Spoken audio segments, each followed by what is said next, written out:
Kalimatnya tuh Prof, ini kok semua kumpul ke Bu Elsa sih? Udah jawab ya. Ya, karena itu jadi pertanyaan Prof, apakah ini kelompok yang dipersepsikan sudah bersalah oleh sebagian Ya, masyarakat belum. kekumpul ke Bu Elsa, itu kan pertanyaannya. Handphone ini ada di kantongnya si Eki yang celananya skinny itu tidak pecah dan sampai terus dipakai, diserahkan kepada Mariana dan dipakai sama Mariana. Ini jam 21.49. Totalnya, nah di sini kecurigaan saya. Dijawab sama Vina seolah-olah ini siapa? Kan nggak mungkin kan? Itu 22 berapa Bu? Ini 21.50. Ada kata-kata itu, ini siapa? Ya ini kan saya. Jadi saya mengambil kesimpulan pembunuhnya. Handphone itu sudah di bawah penguasaan orang lain, sehingga mempertanyakan siapa ini siapa? Iya, ini kan nyambung. Coba dong, kita fair aja ngomong. Nih, jadi jangan menyimpulkan bahwa Vina hidup, masih hidup terus kecelakaan nih, lihat. Salah satunya menguasai itu dia nanya nih, ini siapa di sini? Allah itu siapa? Tuhan, itu nggak mungkin. 27 Agustus pukul 21.50, ini siapa? Padahal udah percakapan, masa Vina tanya ini siapa? Nih, SMS tidak nyambung saya bilang. Kemudian dia nelpon, outgoing, nelpon ke nomor yang sama nih. Nih kan, nomor nih nggak tahu nih nomor siapa, outgoing. Habis dia nelpon, ini kan telepon nih, bukan SMS. Alibi nih, ini saya bilang penjahat ini benar-benar punya otak kriminal banget. Ini alibi nih. Dia membuat seolah-olah ada, kalau dari gambaran ini ya, seolah-olah ada masih ada aktivitas di jam tersebut. Vina masih hidup, ya? padahal Vina udah nggak merintih-rintih. Dia mau pasang celananya ke posisinya aja mungkin takut karena ngerintih kan juga ngeri ya. Oke guys, jumpa lagi bersama channel saya dan kali ini kita akan membahas yaitu ekstraksi HP Vina ya. Dan di sini Elsa Sharif saat diwawancarai oleh Christian Gritz. Di sini ada beberapa ya kejanggalan-kejanggalan ya, tentunya tentang ekstraksi ya. Karena di sini ada ekstraksi atau SMS yang bunyinya yaitu ini siapa gitu ya. Nah, di sini dibahas dengan Christian Gritz. Jadi Elsa Sharif meyakini bahwa ini adalah suatu alibi yang sangat luar biasa para terpidana. Akan tetapi masyarakat, netizen semuanya ya lebih cerdas karena mengawal kasus ini dari awal sampai selesai juga tidak ada henti-hentinya. Doa. Mari kita simak video selengkapnya. Jadi Prof menangkap bahwa pemberian kuasa kepada Prof adalah untuk benar-benar melawan narasi publik yang saat ini terlanjur negatif. Percaya bahwa ini sudah salah, sudah ada penganiayaan yang dilakukan oleh klien-klien Prof. Justru itu saya perlu melakukan itu. Kalau divisi hukumnya kan tidak melakukan hal itu, tidak punya fungsi seperti itu. Narasi Pak Itu Rudiana, Pak Gugun Gumilar tuh pas waktu ketemu Prof bilangnya apa sih Prof? Ya dia cerita lah gimana. Dia bilang saya ini diginiin, keluarga saya jadi nggak enak, apa terus istri-istrinya datang, anaknya datang, benar, semuanya datang komplain. Ya saya kasihan juga ya. Maksudnya istri mereka datang ke Prof langsung? Iya. Anak juga? Curhat, cerita? Anaknya lagi hamil lagi kalau Pak Aris Papua ya? Anaknya lagi hamil. Cerita, ya. Jadi mereka merasa keberatan ya, terus dituduh, padahal mereka kenal juga enggak, nyentuh mereka juga enggak, karena dia nggak berfungsi di sana. Tapi heran saja saya itu kenapa Aldi bisa menyebut nama-nama yang benar-benar panjang, ada kepanjangannya itu. Dinasnya kan di Sumber. Itu Aris Papua konteksnya ya. Anwar juga. Anwar kan di Pleret. Kalau Gugun menjelaskan loh, saya kan cuma tim ngamanin pas mereka 30 menit udah diserahin. Ini kan kalau lihat ceritanya bisa berbulan-bulan disiksa. Padahal di Polresta itu cuman 31 jam ya kalau kita mau hitung tadi. Perkiraan 31 jam itu lama loh. Itu penganiayaan bukan berbulan-bulan. Kalau lihat ceritanya itu menurut Aldi ya, saksi Aldi itu penganiayaannya itu cuma berapa jam ya, dari jam berapa sampai jam berapa gitu. Tapi kalau dianiaya terus ya bisa jadi karena memang misal disuruh mengaku gitu ya, bisa jadi gitu kan. Itu dugaannya kan bisa jadi seperti itu. Karena selebihnya udah di Polda. Tadi kita sudah urai timelinenya ya Prof ya. Jadi ini karena para polisi aktif ini merasa namanya sudah dicemarkan, makanya datang ke Bu Elsa. Sudah terjawab ya pertanyaan netizen. Karena kalimatnya tuh Prof, ini kok semua kumpul ke Bu Elsa sih? Udah jawab ya. Karena itu jadi pertanyaan Prof, apakah ini kelompok yang dipersepsikan sudah bersalah oleh sebagian masyarakat kekumpul ke Bu Elsa, itu kan pertanyaannya. Kalau menurut saya ya pertanyaannya ya memang benar sekali pertanyaan Christian Gritz ini ya. Ya jawabannya karena mungkin siapa yang mau membela mereka gitu ya, karena rakyat Indonesia udah pada membuli semua gitu ya, sudah menuduh bahwa mereka ini ya, seperti beberapa orang yang disebut-sebut itu sudah melakukan beberapa penganiayaan kan gitu ya. Ya apa nggak malu mau jadi kuasa hukumnya kan gitu. Kalau mereka kan sudah kayak Elsa Sharif dengan yang lainnya kan sudah terlanjur, memang sudah terlanjur jadi kuasa hukum Rudiana, Pasren, Kavi, Ayep kan gitu ya. Jawab dan mereka tidak melakukan hal itu. Oke, sama ke pertanyaan berikutnya Prof. Prof, tapi kalau dia ada mengatakan bahwa jam ekstraksi Gawai. ini ya telepon. Ekstraksi Nah, handphone, kita bilang ya, SMS. saya mulai jam 20:22 ya. Nah. Ini outgoing SMS. Pulang-pulang bawa makanan Mac, dia bilang gitu kan. Terus itu 20:11 ini incoming datang. Weh, beliin voucher si Pentin, dia bilang gitu. Ya kan? Ini ngomongnya nyambung. Sudah itu incoming lagi. Yang baik bagi voucher sih butuh banget tuh, nanti diganti. Nah, 2019 sudah tuh outgoing. Anggaplah ini Vina ya, karena nomor itu ternyata mungkin zaman dulu pendaftarannya nomornya namanya Seperti sekarang kita harus sesuai KTP dan NIK ini ya. enggak, nomornya beda. Tapi kita anggaplah ini. Dan oh ya, saya perlu ingatkan, waktu ditemukan oleh Suroto dan polisi, handphone ini ada di kantongnya si Eki yang celananya skinny itu tidak pecah dan sampai terus dipakai, diserahkan kepada Mariana dan dipakai sama Mariana. Ya. Kalau dia handphone Vina, ya? kecelakaan ya, kalau dia kecelakaan habis loh. Ya enggak lah, belum tentu. Saya pernah jatuh dari motor tuh kenceng lah dulu, nabrak pohon mahoni, saya ingat ya, nabrak pohon mahoni. Kenceng banget saya tuh, mental loh, jauh loh. Tapi handphone nggak pecah saya. Rusak. Nah ini kan terus dibilang, terus dijawab outgoing kan dari anggap Vina, duitnya nggak ada. Terus outgoing lagi dari Vina. Ira jadi kan ngejobnya gitu aja pertanyaan.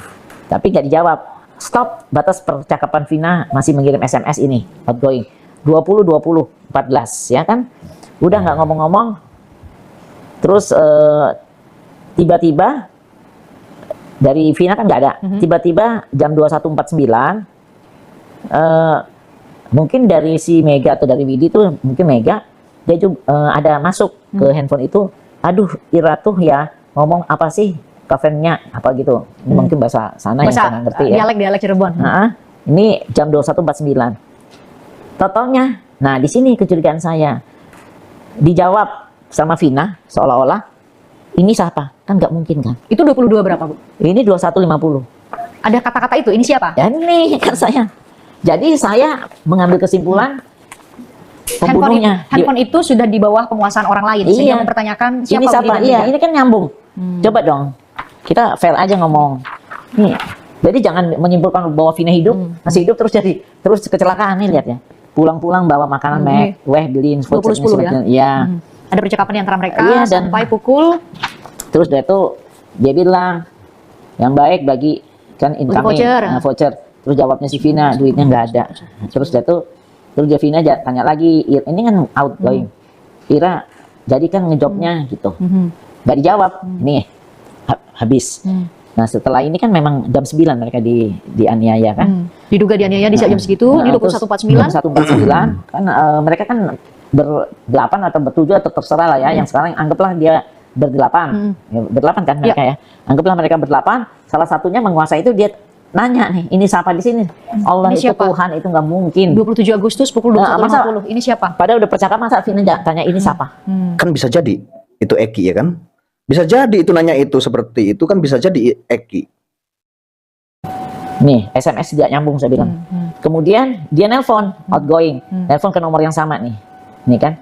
Nomor nih nggak tahu nih nomor siapa, outgoing. Habis dia nelpon, ini kan telepon nih, bukan SMS. Alibi nih, ini saya bilang penjahat ini benar-benar punya otak kriminal Nah, banget. yang saya tanyakan kan tadi kan ada tanya ini siapa. Nah, setelah itu masih ada chatting nggak? Masih ada SMS nggak? Kalau masih ada SMS, bisa jadi itu yang nanya itu si Eki. Bisa jadi namanya juga pacar ya kan, diambil HP-nya. Itu siapa sih yang chat ditanya? Ini siapa? Nah, setelah itu ada lagi nggak percakapan setelah itu? Yang alibi nih. Dia membuat seolah-olah ada, kalau dari gambaran ini ya, seolah-olah ada masih ada aktivitas di jam tersebut. Vina, oleh maksudnya masih ya. hidup. Padahal Vina udah nggak merintirin nih. Dia mau pasang celananya ke posisinya aja mungkin takut karena ngeritik kan orang juga ngeri ya. Apalagi dia yang melakukan itu ya.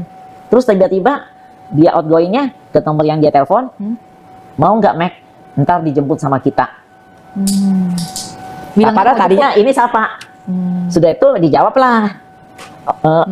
Jadi menurut Bu Elsa 2214 ini yang sempat viral, mau nggak Mac? Nih kita dijemput sama kita. Ini kan SMS-nya Vina ke Iya Mega lah. dan Budi. Menurut Bukan Ibu, Vina. Diduga ya, disebutkan dalam referensi mereka adalah Vina ke mereka Itu ya. jelas sudah dari Justru Ibu HP-nya menilai- Vina lah, intinya seperti itu ya. Tidak bisa tidak bisa dibantah lagi itu dari HP-nya Vina. Dan kalau masalah nanya ini siapa, bisa jadi ya itu pacarnya juga bisa, ya kan? Seperti itu. Bisa jadi itu si Eki.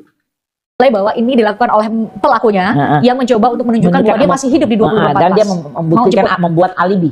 Karena kenapa kalau dia memang mau jemput, ya? Kenapa nanya siapa ya? Ini siapa? 21.0 Iya, kenapa? Gitu. Jadi lawyer itu nggak jujur, saya bilang. Saya juga sebetulnya kaget juga. Ekstraksi ini kok beda versi Bu sama yang sama versinya ini kan dari itu dari mana? berkas perkara. Dari berkas perkara. Kan ada 3 berkas. Kan ada 3 berkas. Sakat natal yang sedikit. Tapi yang 2 tuh yang gede tuh. Ada semuanya dilampirkan kok. Nggak usah jadi deh. ibu bisa membantah kalau kita bilang bahwa oh ini kalau Rivaldi sama siapa ya, itu saya juga penyesalan berkasnya itu baru P19 dibawa ke pengadilan terus nggak lengkap, amburadul sekali daftar isi dengan kalau belum P21 nggak mungkin disidangkan. Aturannya P21 aja, setelah P21 baru ada penyerahan fisik tahap kedua. Jadi kalau baru bisa sidang. Kalau P19 ya nggak bisa sidang, itu berarti memang berkasnya yang dikasih nggak lengkap sayang. Jadi kalau kata Bu Titin dia tidak memegang berkas sampai kemudian proses putusan dan dia berdasarkan P19 itu, dia aja yang nggak minta, dia mungkin baru jadi lawyer, belum pengalaman. Buktinya aja dia ngaku jadi pembela, bikin pembelaan. Jadi nyerang Bu Titin ya. Di hakim dinyatakan dia tidak melakukan pembelaan. Yang benar yang mana saya nggak tahu. Jadi coba kita tanyalah ke Bu Titin itu. Tanya aja sama hakimnya yang dulu meriksa. Iya sekarang orang hakim itu pasti melakukan itu, dia bikin pembelaan, dia baca nggak pledoi. Nyatanya dia kan nggak baca, ternyata dinyatakan tidak membuat pembelaan. Kan tanya paniteranya masih ada nggak sekarang? Kan panitera yang mencatat itu semua, bukan hakim mah lupa dia banyak perkaranya. Kemudian banding pun dia nggak bikin memori banding, dia sendiri yang ngaku. Dia bilang dia bikin tapi nggak diakui ya. Saya bingung juga, mungkin dia bikinnya udah telat kali, udah putus dulu baru selesai dia. Udah habis masa bisa mengajukan memori banding maksudnya, iya. Atau tidak udah putus baru selesai pembelaan saking mikirnya kelamaan. Oke, kita konfirmasi itulah ke Bu Titin nanti kalau tapi kita punya kesempatan. perlu diketahui ya ini ilmu kan hukum Prof. Hukum Prof. Betul. Kan tahu kan, baca di KUHP kan. P21 dulu, P18 19 bolak-balik P21 dulu, terus udah tuh penyerahan fisik ke tahap kedua baru bisa sidang. Itu berarti nggak lengkap. P19 tadi berkas P19. Iya, belum nggak dikasih, jadi melampirkan P21-nya, penyerahan fisiknya nggak dimasukin. Ini memang sekarang pun kita minta data tuh banyak yang kurang-kurang. Saya berapa kali ngomel, ini kok langsung nomor sekian saya minta berkas aja, saya susah setengah mati. Oh, Prof juga kesulitan? Susah. Saya baru belakangan setelah saya ngamuk-ngamuk, itu pun udah nggak lengkap. Gitu ya. Ini karena faktor dari dulu memang sudah amburadul berkasnya atau memang karena kasusnya sudah lama 2016? Karena udah lama kali ya. Itu kan kaitannya di pengadilan. Saya bikin surat pengadilan kelas 1 di Cirebon kan. Saya bikin surat khusus ke pengadilan untuk dapat berkas-berkas itu, salinan berkas-berkas itu. Itu pun nggak lengkap. Tadi kan kalau yang Prof tunjukkan ke saya itu kan ada beberapa berkas yang belum pernah terpublikasi ke publik. Sebetulnya